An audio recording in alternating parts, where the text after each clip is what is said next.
Yo, what's up guys? Welcome back to the channel, and today let's talk about how to identify unnecessary expenses with Cleo's insights.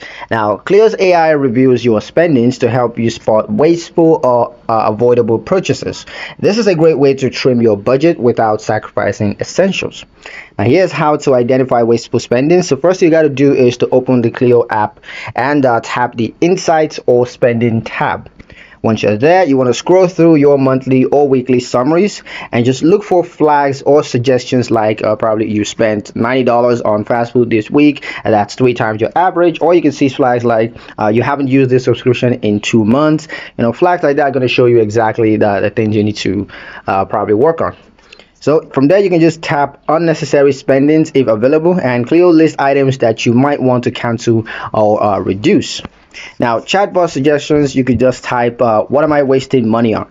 Or show me pointless expenses. Or you could say, where can I cut back?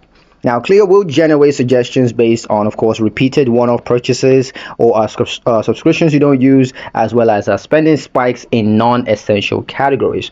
Now, this is a great feature from Cleo, and it helps you to manage expenses and, save money on things that you shouldn't be spending money on. That's pretty much it for the video, guys. Hope you liked it. Hope you found the information here useful enough. If you did, like the video, comment down below, let me know what you thought. Share the video with your friends and subscribe to the channel if you haven't done so already, and I'll see you guys in the next one.